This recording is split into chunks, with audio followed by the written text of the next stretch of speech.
L'arc des fourmis chimères a permis de démontrer le fossé absolument abyssal résidant entre la puissance d'un utilisateur de naines confirmé et la puissance d'un membre de la garde royale de Meruem. Cependant, Hunter x Hunter a aussi pu nous dévoiler qu'il existe des combattants à part, faisant preuve d'une maîtrise du naine plus que déconcertante, à tel point que certains d'entre eux peuvent être en mesure de se battre à armes égales contre la garde royale. Salut à tous, c'est Hunter404 et aujourd'hui dans cet épisode on va essayer de confronter à mort Zeno Zoldyck avec Néferopito.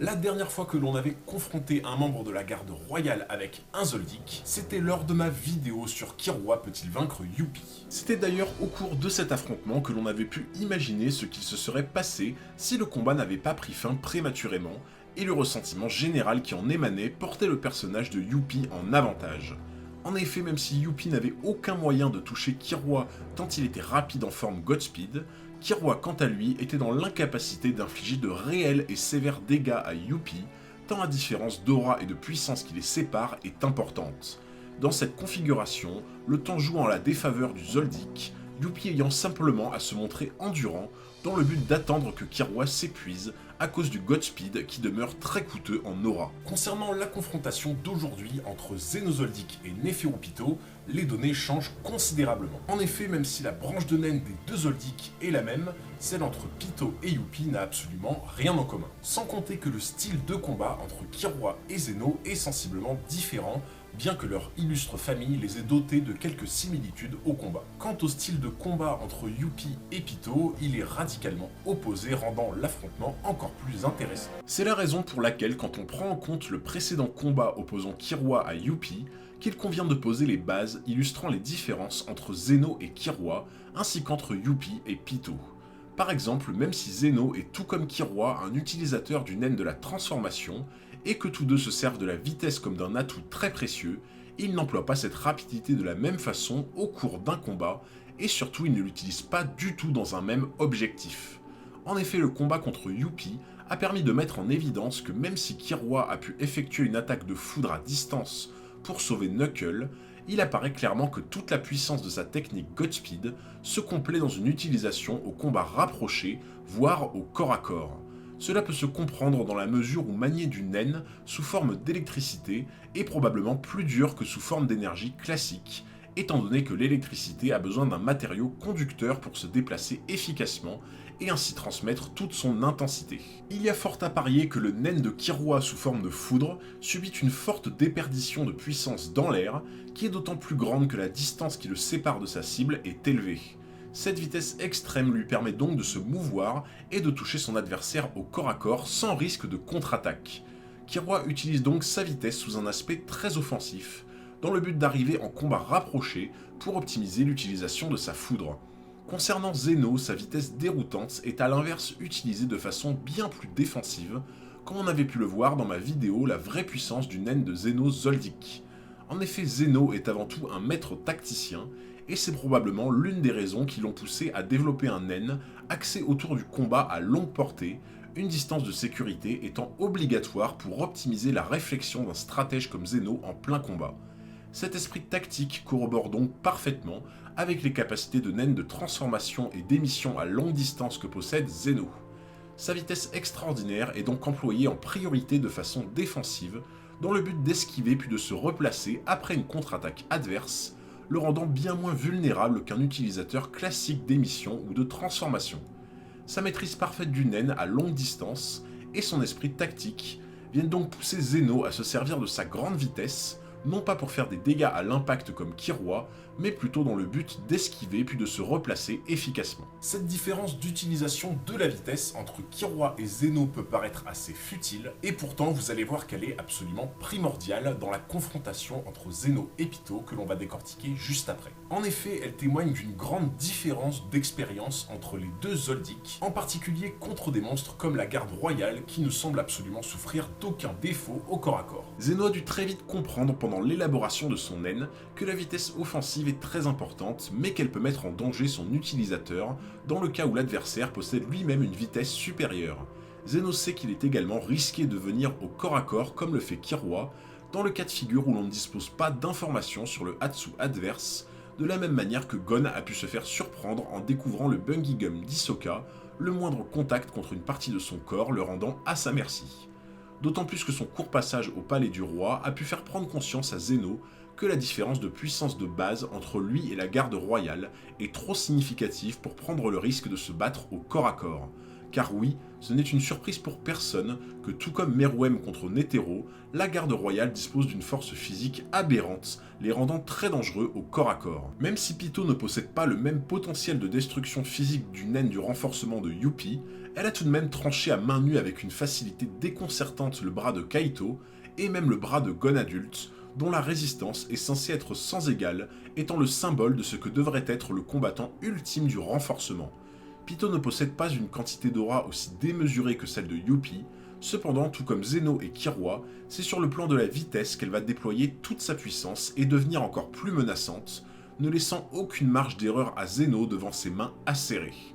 Pitou est donc moins résistante et puissante de base que Youpi, mais la vitesse dont elle fait preuve va venir rétablir l'équilibre devant un Zeno qui, contre Youpi, se serait contenté de le maintenir à distance le temps d'échafauder sa stratégie. Vous l'aurez donc compris, dans le cas de figure où Zeno se rend compte de l'immense supériorité de la garde royale concernant le domaine du corps à corps, il aurait donc clairement tout à perdre à venir se mettre en danger directement au corps à corps en ne comptant que sur sa vitesse pour esquiver un coup mortel ou un Hatsu surprise. En effet, il faut bien garder à l'esprit que plus la distance entre les deux combattants est réduite, et plus la différence de puissance et d'aura se fait ressentir, en particulier contre un adversaire usant du naine du renforcement. Cette donnée s'est révélée fausse pendant le combat entre Killua et Youpi, mais pour la simple et bonne raison que cette vitesse que l'on évoque depuis tout à l'heure est venue tronquer la confrontation, étant quasi instantanée entre les mains de Killua, et rendant donc un temps de réaction comme celui de Youpi bien trop lent pour pouvoir porter le moindre coup.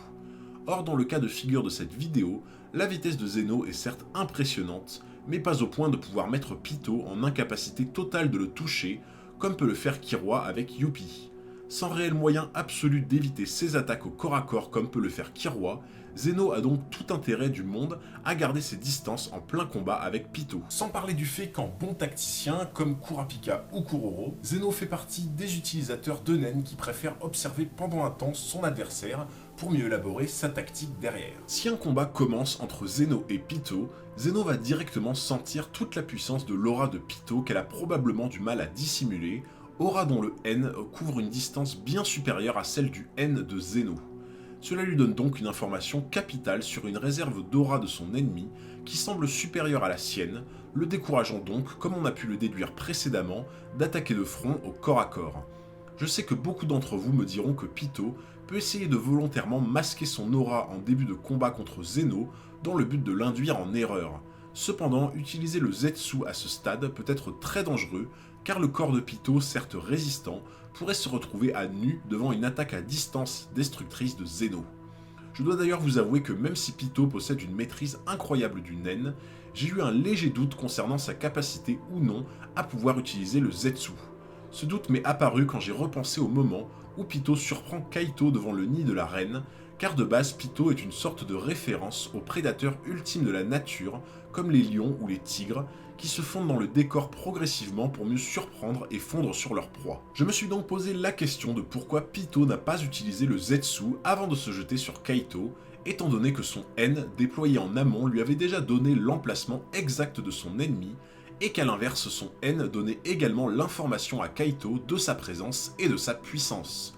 Puis je me suis rappelé le conseil qu'a donné Castro à Killua à la Tour Céleste, expliquant qu'une aura qui disparaît d'un coup sans raison est plus que suspect et renforce donc la méfiance et l'attention de la proie. En partant de ce postulat, Pitou n'a donc pas de réelle raison d'utiliser le Zetsu face à Zeno, qui pour sa part ne prendra clairement aucun risque à venir au corps à corps d'un monstre pareil. Zeno va donc directement chercher à utiliser le Dragon Head pour maintenir Pitou à distance, le temps d'avoir une idée de ce que son naine est capable de faire. Ce gain de temps lui permettra de constater sur le long terme que Pitou n'a aucune réelle technique pour se battre à longue distance, ce qui lui permet de conserver un avantage non négligeable. Le moment le plus risqué pour Zeno est donc le tout début du combat, au moment où son Dragon Head est encore en canalisation, car si Pitou se décide à effectuer une attaque éclair à ce moment précis, les chances d'esquive et donc de survie de Zeno sont très faibles, étant en grande concentration pour émettre son Hatsu. La canalisation du Dragon Head est donc le seul moment vraiment vulnérable de Zeno où il ne peut pas utiliser sa grande vitesse pour se replacer, ce qui veut dire qu'il est dans l'obligation de se protéger derrière un décor ou d'utiliser une technique pour lui faire gagner un peu de temps en utilisant du naine sur le terrain pour provoquer de la poussière et ainsi masquer la vue de Pitou par exemple.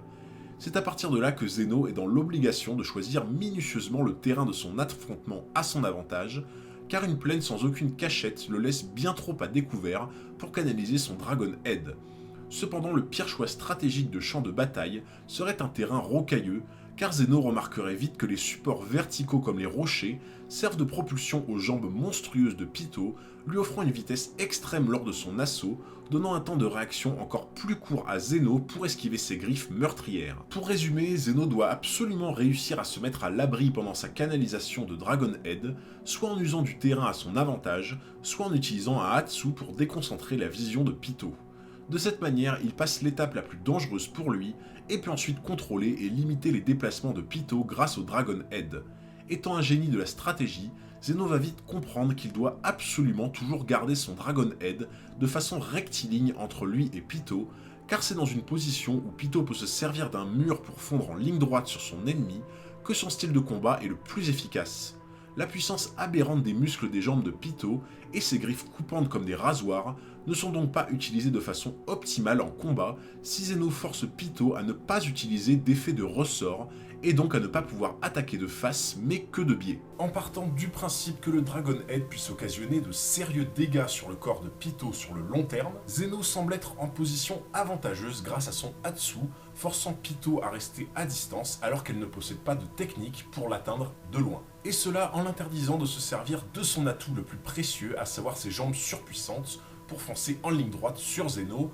le Dragon Head faisant office de barrage de front. Cependant, c'est toutes ces caractéristiques que Zeno a su recréer pour avoir l'avantage qui peuvent au final se retourner contre lui dans le sens où Pitou pourrait faire preuve d'un grand sens stratégique. Le premier détail important que l'on a oublié est le Hatsu principal de Pitou, Dr. Blythe. En effet, un terrain avec beaucoup d'obstacles, choisi méticuleusement par Zeno et servant à protéger la canalisation de son Dragon Head, se retourne contre lui, car Pitou a juste à user de la même stratégie en se cachant après avoir subi les lourds dégâts de Dragon Head, dans le but de se soigner par le pouvoir de Dr. Blythe. Dans cette disposition, Pitou est clairement gagnante sur le long terme, un Hatsu porté sur le soin étant une véritable plaie à affronter pour un adversaire dans un long et éprouvant combat.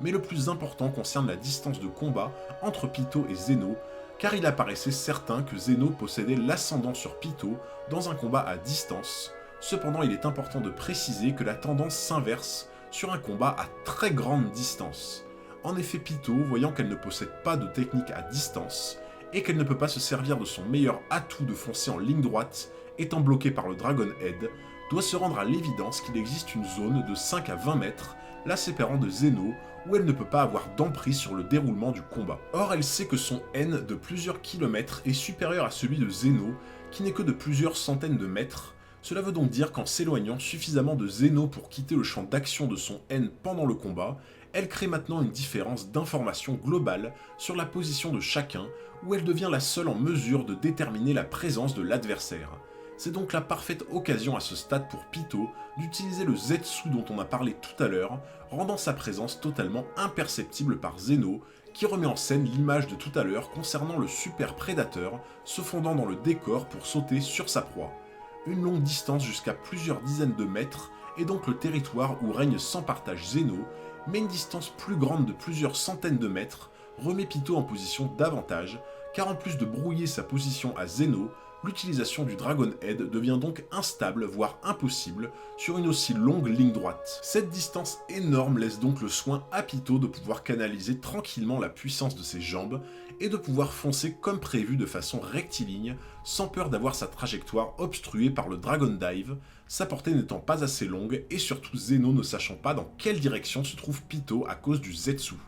Ainsi Pitou pourra optimiser ses chances de venir transpercer Zeno sur une attaque surprise à très longue portée.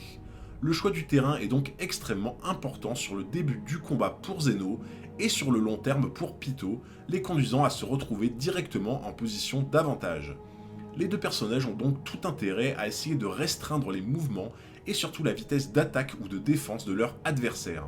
Sur le long terme, le vainqueur entre Zeno et Pyto sera celui qui réussira le mieux à emprisonner l'autre dans la distance de combat qui l'arrange, distance longue pour Zeno pour optimiser son Dragon Head, et distance très longue pour Pyto afin d'user de son N plus puissant pour brouiller sa position et fondre en ligne droite à grande vitesse. C'est la fin de cette vidéo, j'espère grave qu'elle vous a plu. Si c'est le cas, n'hésitez pas à lâcher un gros pouce bleu, un commentaire, et surtout n'oubliez pas de vous abonner juste ici pour ne pas manquer les futurs épisodes. Merci à tous pour votre force, c'était Hunter404 et je vous dis à très bientôt pour un nouveau combat.